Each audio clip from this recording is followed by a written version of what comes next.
It really is interesting, how um, our environments really create what's going on in your life right now. I work with Yeah. clients and we go back to looking at, early experiences and the environments that people grow up in. And here's the thing, because we don't talk about money and we don't teach about money, we adopt what we see and Yes. experience in our environments.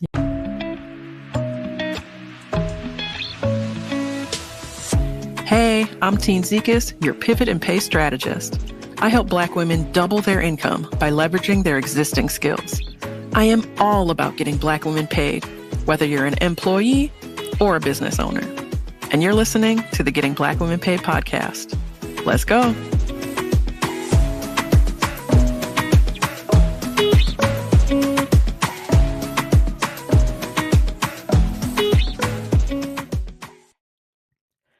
Hello and welcome to the Getting Black Women Paid podcast.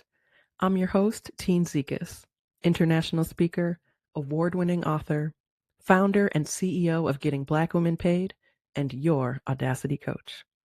Today, we have a guest episode, and we're going to be talking about financial freedom and the emotional impact of doing that work.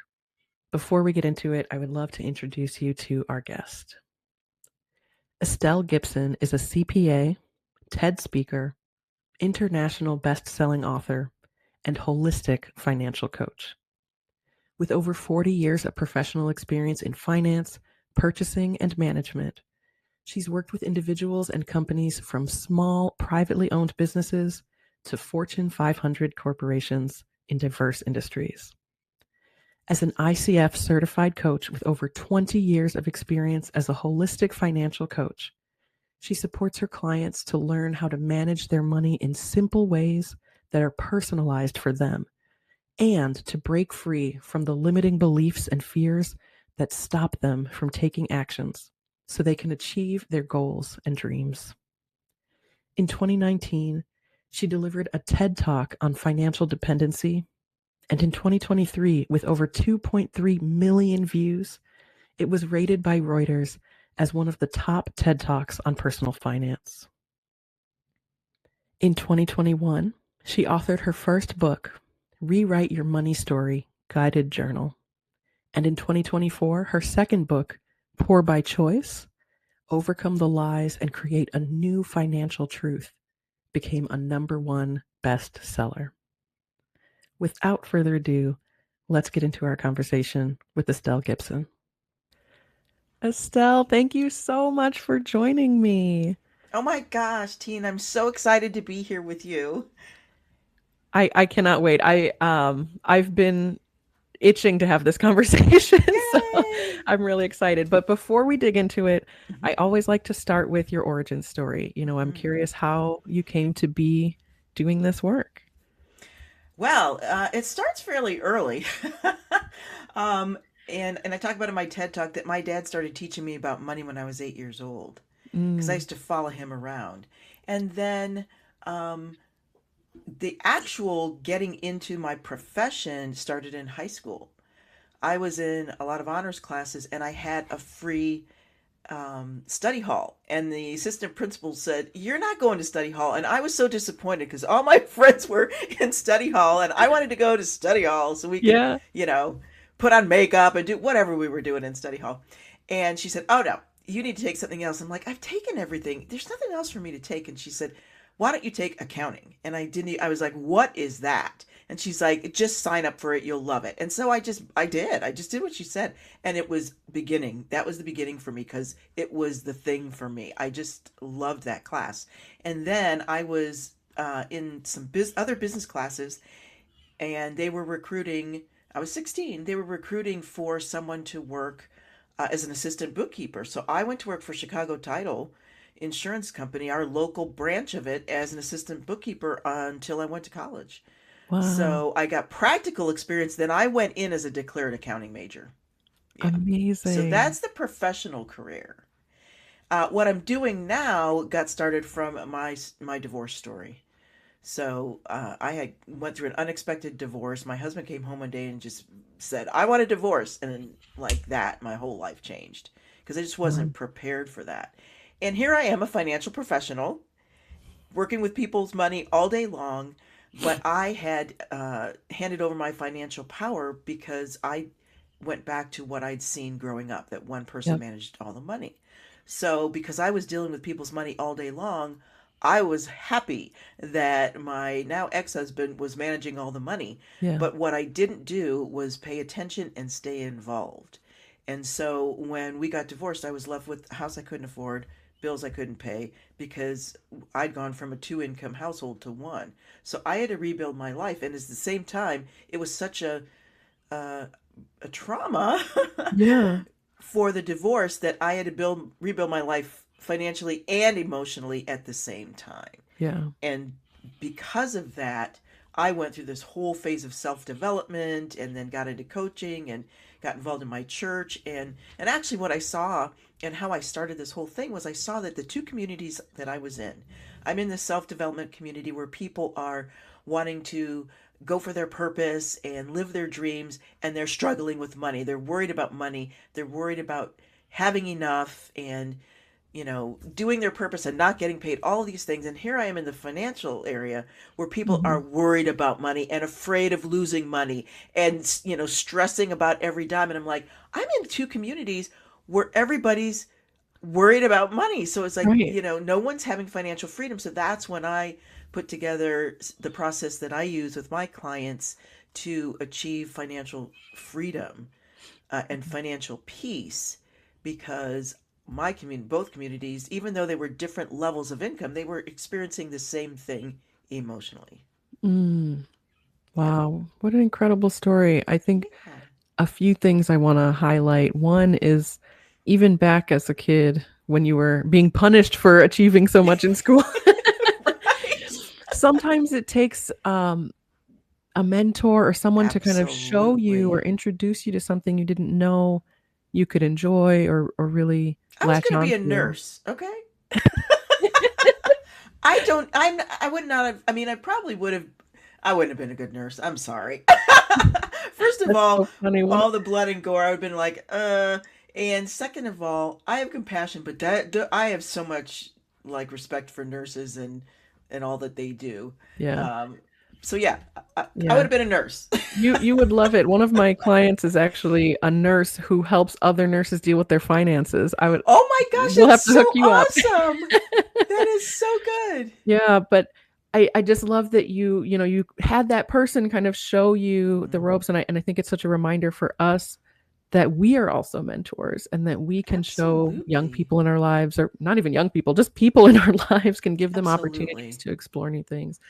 And then, I love that you talk about the emotional side Hmm. of our finances and how, Absolutely. the root of your story of how you came to be helping other people with it was Hmm. really an emotional journey, right? So many of us Oh, think of absolutely. finances as, well, I just have to be a math nerd and, get into the numbers. No, there's so much more to it. And so I love that you talk about those layers and that regardless of your income level, we're all experiencing those things. And so I love that you recognized that in Hmm. your various communities. Exactly. And you did mention your TED Talk, and I wanted to touch on that. I know it was Hmm. on financial dependency, Correct. and and how that has, that talk has reached millions of people. And I'm wondering Yes.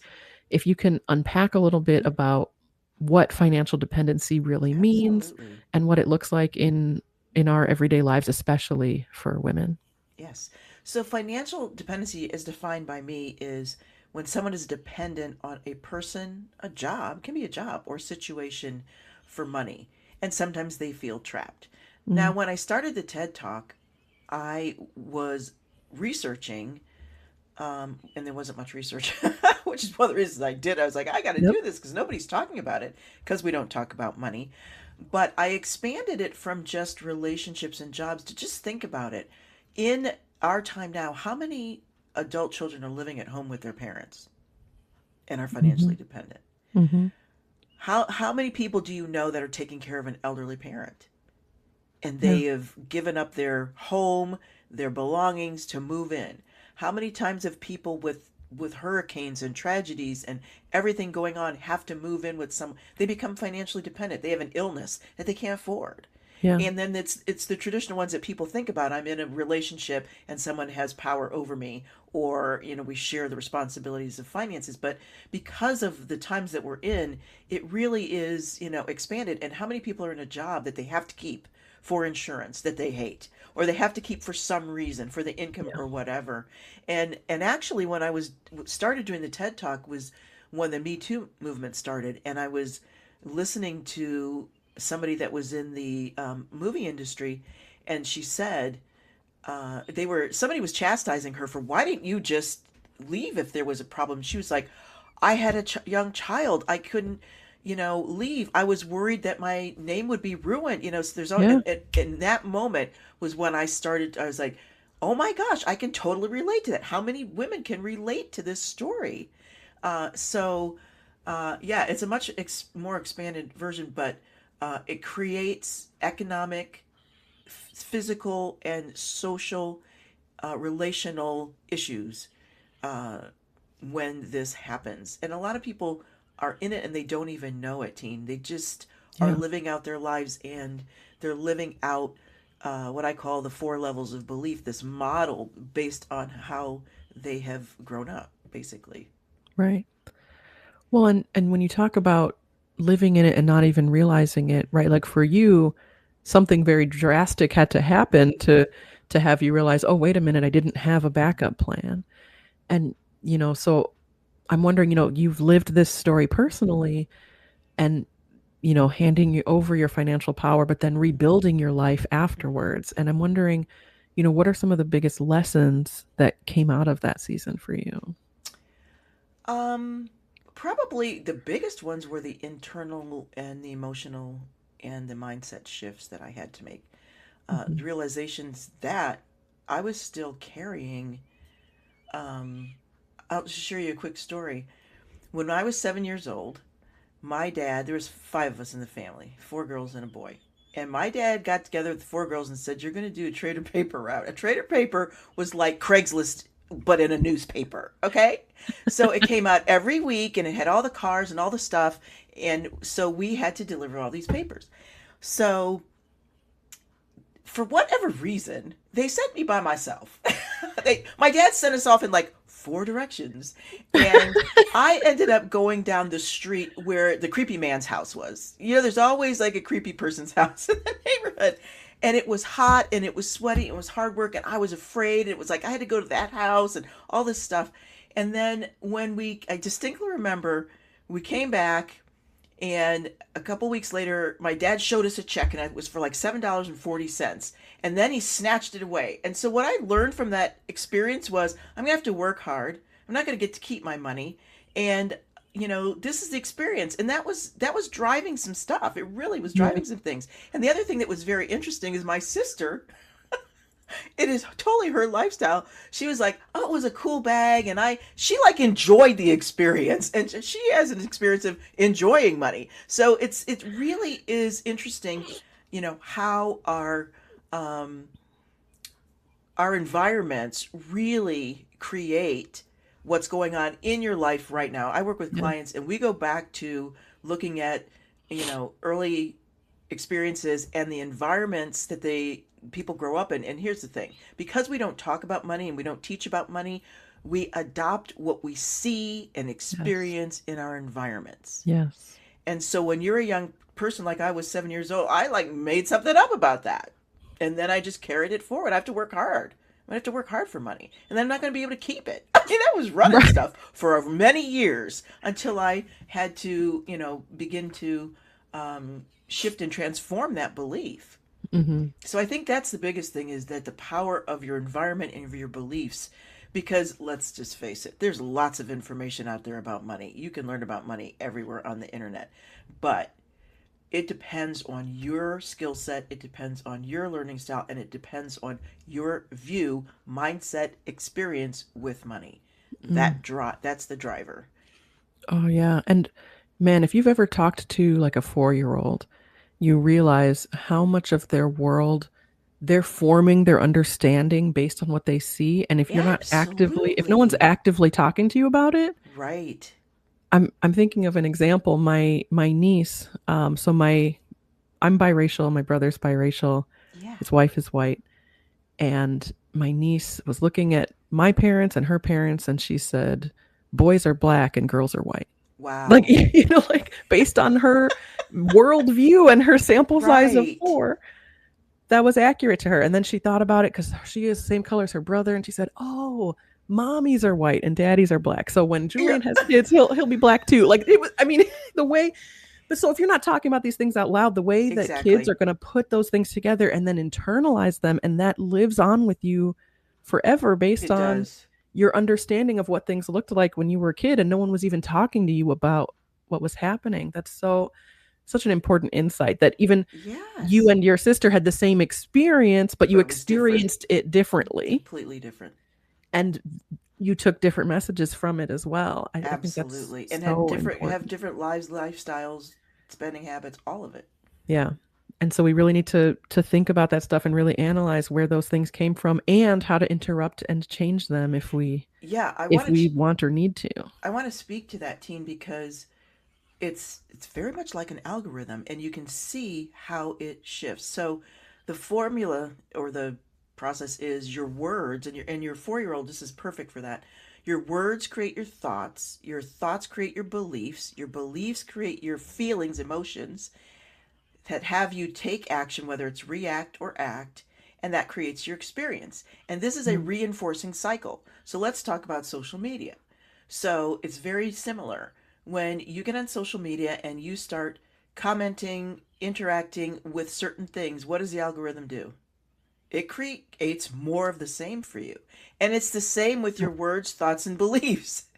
You Yep. have beliefs, feelings, and actions. You have an experience that now reinforces the thoughts, beliefs, feelings, and actions. And unless you interrupt that pattern, Yeah. it just keeps proving you that what you believe is right, which is why people get so dug in on social media, because they see something in their belief, then they see something that reinforces their belief, and they don't see anything else. I mean, social Right. media is like the extreme because they only see now that thing that supports their belief. Right. You're in that echo chamber and You it's really just are. reverberating back to you. And that really happens in your life through your belief Mm. system.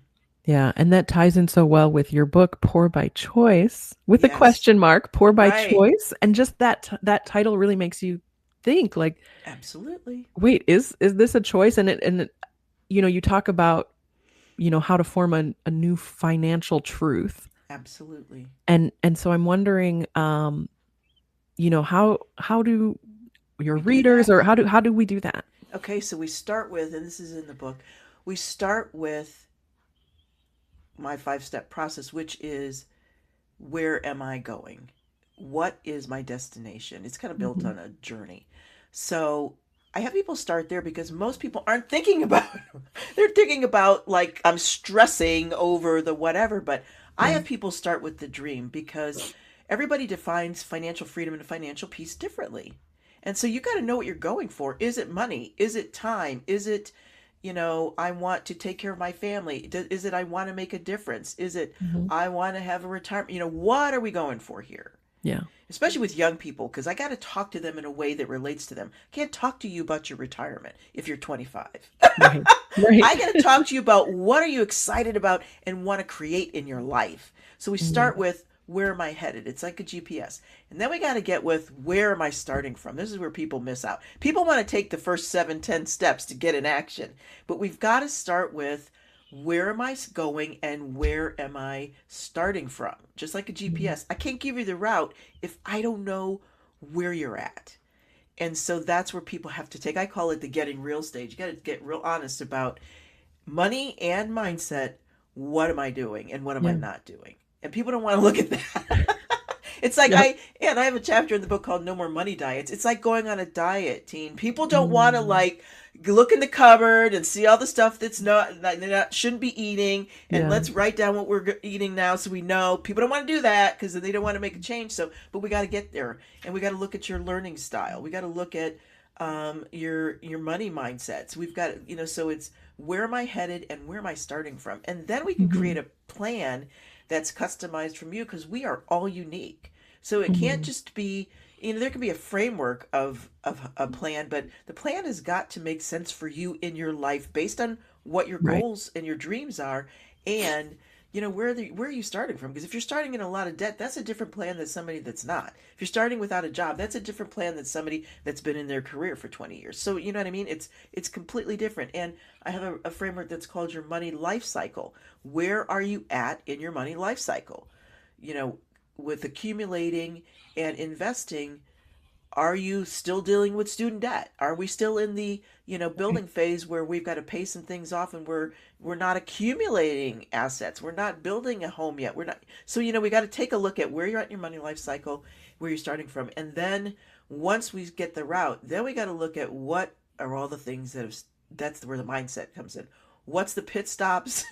What are the delays, Yep. the detours? Yep. And it works two ways. Sometimes people, we've got to do the mindset stuff before they even start because they're so trapped in negativity. Yeah. And some people have to start and then the stuff comes up and it's like, whoa, this is where I've gotten stopped before. How can I get past this? Mm. Yeah, and I love that you really emphasize that it's not a one size fits all It is not solution. It has to be because all personalized. coming from it with our own stuff. You We got all it. have our own goals. We all have our own things to work through, and so it really is an individual journey It and is. an individual process, but that you can still address that within a framework, right? You can still say, well, these are the Absolutely. types of things you want to look Oh, into. These yeah. are the types of things you want to work on. Oh, absolutely. It's Yeah. just, and there's six or seven main money topics, saving, investing, debt, um, credit Hmm. debt, investing. And those things are what they are. Right. Those things aren't changing, but how you learn about them, like I work with a lot of creative people. I can't give some people, especially if they're auditory. I have some creative people that are auditory. I can't give them a spreadsheet. What is they going to do with that? Right. So auditory people have to have a conversation. So we have to Mm. talk about how you're spending your money. Yeah. I have people that are very creative. They use sticky notes, they put stuff on the wall. If you want to put your spending plan on a mural, I'm good with that. As long as you're going to do it and be consistent. Yeah. So it doesn't have to be the spreadsheet or this specific format. I uniquely design things for people based on who they are and their learning style. Yeah. Well, and you call your approach a holistic Yes. financial coaching, right? And so, um, what is it that makes it different from, traditional financial advice? And I guess why is the emotional healing part of it such a key Mm-hmm. component for financial freedom? Um, so the holistic piece is based on a body, mind, spirit model. And also, if I ask you if there's an area of your life that money doesn't affect, what would you say?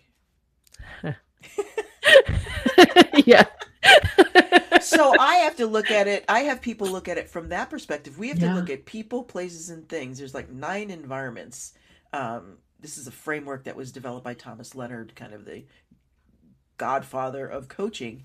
And as an environmental design coach, we look at relationships, people, networks, physical environment, the environment of yourself, of your memes, your thoughts, your beliefs, your spiritual life, your technology. So we have to look at how money affects all of these areas of your life because it does. It affects your health, so that's the holistic pieces. We're not just looking at money as we're just going to look at this going how it affects you. Now we got to pull in how does it affect every area of your life. And then the emotional piece is I just don't know how I couldn't do it without it, Yeah. because money is so emotional. Although it can be very straightforward, but because it affects so many parts of your life. I mean, just think, and I work with couples, just think of the world of couples.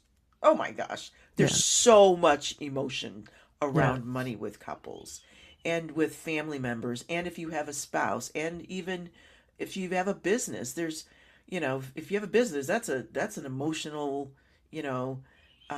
journey in itself. So What I have found is that if people don't deal with the underlying beliefs, and I use a metaphor of going to a doctor. So if you go to a doctor and your foot is swollen and hurting, and they give you some pain pills, you could go away and be okay for a couple of days. But what if it doesn't get better? And you actually have Mhm. something like torn or broken or something deeper going on. Right. So I have this thing called the symptom solution symptom roller coaster, and this is what people do. They have problems with their money, and then they solve. We can solve those. We can get you a plan, and you can do action plan. Yeah. But how many people do you know that just keep getting bankrupt or keep getting in debt, out of debt, back in debt? Because Right. there's something underneath Yeah. that is driving the need to spend, right? Hmm. Or the need to not save, or the need to keep changing jobs, or all of that. So there's always something that's an underlying situation, circumstance, or belief that if you don't get to, you will just stay on that roller coaster. Right. Yeah. If you're And just treating the symptoms. exactly. And Yeah. that's what a lot of people do. They just want to get out of the acute situation Right. instead of creating a real solution. Yeah. So that's what Yeah. we're talking about. Well, and I wonder if you could sit down with a previous version of yourself Hmm. right after the divorce. You're overwhelmed, you're rebuilding, you're unsure of what's next. What would you tell her about what was waiting on the other side of all Oh my this? gosh. Woo! And I'll share with you, teen. I'm going through it. So in the money life cycle, you go through these cycles. So I'm in one right now because I just left my career. So I spent, 40 plus years as a CPA working Yeah. in more of a corporate career. So I'm going through kind of this transition thing. And what I would tell her is, oh, there is another side. Yes. That even though kind of the three phases are you have to have an ending.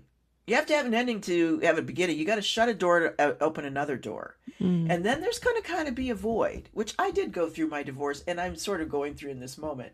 And then there is the new beginning on the other side. You kind of like in the wilderness for a little while, yeah. just trying to figure out where you're at. But um, yeah, I would tell my, you know, previous self, it's going to be great. Yes. And there is like hope and new beginnings in it, and that did happen for me. But in the moment, you're feeling like it's the end of the world. Of course. Of course. But I like to have those questions. So for our listeners, anyone who is going through something right now, to have that hope and to hear someone who's on the other side of Oh, something. absolutely. It was the best, literally was the best thing that ever happened to me. Mm, It was because I got it, I would have never been where I am today. I yeah. mean, I would have never affected the people that I've affected. I would have never gone through that process and created what I've created. I would have never evolved because I didn't know any of this stuff. I was Yeah. in the world of working and career and a marriage and whatever, you know. This is what I signed up for, and then it all fell apart. Yeah. And then I went on a personal growth journey and like evolved into something completely different, which is great. Oh, incredible. Estelle, I could talk to you all day and I want to, but I have an unwritten promise to my listeners to try to keep Yes, it to a certain totally amount of understand. time. But before we close out, can you share with our listeners, how they can find you, how they Oh, can sure. start their own journeys on their way to financial freedom with you? Absolutely. So you can find me at estellegibson.com. And if you go there, there's free resources, there's information, you can get on my mailing list, but I do have one tab that says podcast. So if you are a listener to this podcast, go to the podcast tab and there's some free resources, specifically some things we talked about today that you can download. There's a way to get in touch with me. So yeah, go to estellegibson.com. I love it. So yes, for any of you who are wishing this episode was longer, I want to I want to interact more with Estelle. You can go to estellegibson.com. We will have that link in the show notes and make sure you go to that podcast tab to get all those juicy resources. Estelle, thank you so much for joining Oh, us. thank you I for have having me. loved this conversation. And thank you for the work that you do. You've really, even just in our few minutes together, you've really helped normalize a lot of those emotions that surround us around this work. And I want to express my appreciation that you're helping folks through that. Oh, thank you so much. And thank you all for joining us. We will see you in the next episode. Hey, thanks for watching the Getting Black Women Paid podcast. If you enjoyed the conversation, make sure you like and subscribe. And remember to hit the notification bell so you can catch more episodes like this one. And join the conversation by leaving a comment below. Be sure to share this channel with the incredible Black women in your life so we can continue getting Black women paid. All right, we'll see you in the next one.